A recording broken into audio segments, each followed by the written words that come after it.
કોણ કોણ એમની જગદીશ વિશ્વકર્માની ટીમમાં સામેલ હશે એના પર પણ નજર રહેશે. અને હવે જોઈએ કે જગદીશ વિશ્વકર્માને પ્રદેશ ભાજપની કમાન સોંપવામાં આવી ચૂકી છે.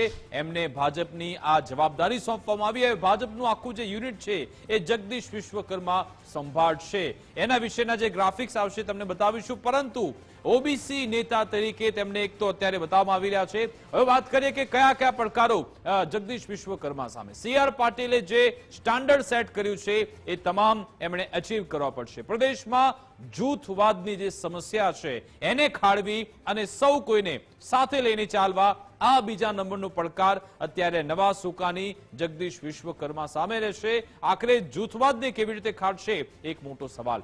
હવે આગામી જે ચૂંટણી આવી રહી છે, સ્થાનિક સ્વરાજ્યની ચૂંટણી કે જે કહેવામાં આવે છે, ખરા અર્થમાં ગ્રાઉન્ડ લેવલ સાથે જોડાયેલા જે લોકો છે એમાં એમને લોકોને સાથે રાખીને કામ કરવાનું છે.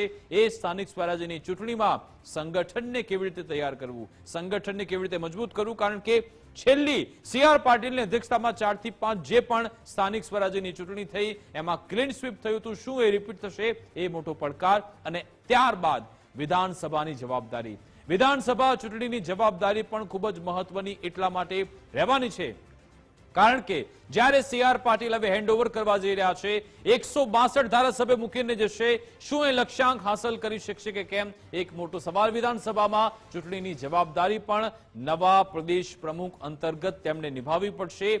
એ જે પહેલા તો એમણે 152 બેઠક મેળવી, 156 બેઠક મેળવી અને અત્યારે 162 સુધી સંખ્યા તે લઈ ગયા છે.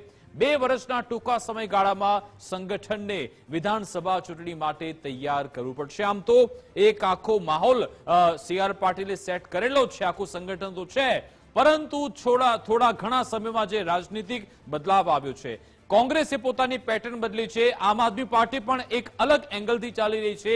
આ તમામ પડકારોની સાથે સંગઠનને ઇન્ટેક્ટ કેવી રીતે રાખવું એક મોટો પડકાર જગદીશ વિશ્વકર્મા સાથે એમની સામે હશે. સૌથી મહત્વની બાબત કે સરકાર અને સંગઠન આ બંને વચ્ચે મજબૂત સેતુ કેવી રીતે સાધવો, આ ખૂબ જ મોટો પડકાર એટલા માટે રહેશે કારણ કે આપણે જોઈએ છીએ કે અલગ અલગ લોબી ચાલતી હોય છે, અલગ અલગ જૂથ ચાલતું હોય છે. એ સંતુલન કેવી રીતે જાળવશે જોવાનું રહેશે. પ્રદેશ ભાજપમાં જે નાના મોટા વિવાદ ચાલે છે એને આખરે કેવી રીતે દૂર કરવા અને પક્ષને કેવી રીતે મજબૂત કરવું એ પણ એમના માટે સૌથી મોટો પડકાર છે. કારણ કે ગુજરાત ભાજપમાં સ્થિતિ એવી છે કે ઘણા બધા શક્તિશાળી નેતા આવી ચૂક્યા છે, ઘણા બધા કોંગ્રેસમાંથી પણ આવેલા છે. એ બધાને સાથે લઈને ચાલવું પડશે. સંગઠનની પુનઃરચના કરી ખાલી પડેલા જે પદો છે ત્યાં સક્ષમ ચહેરાને, કારણ કે ઘણા બધા સક્ષમ ચહેરા છે, હવે એમાંથી કેટલાકને ઉઠાવીને એ પદ પર બેસાડવા એ મોટો પડકાર એમના સામે રહેશે. પ્રદેશ ભાજપના જે કાર્યકરો છે એમાં જે અસંતોષ રહેલો છે, અસંતોષ એ છે કે વર્ષોથી એ લોકો મહેનત કરતા રહે છે પરંતુ અહીંયા લાભ કોને મળી જાય છે, કોંગ્રેસમાંથી આવેલા લોકોને. એ લોકોનો અસંતોષ કેવી રીતે દૂર કરવો મોટો સવાલ. કોંગ્રેસ અને આમ આદમી પાર્ટી તરફથી જે પડકારો ઉભા થયા છે એનો સામનો કેવી રીતે કરવો.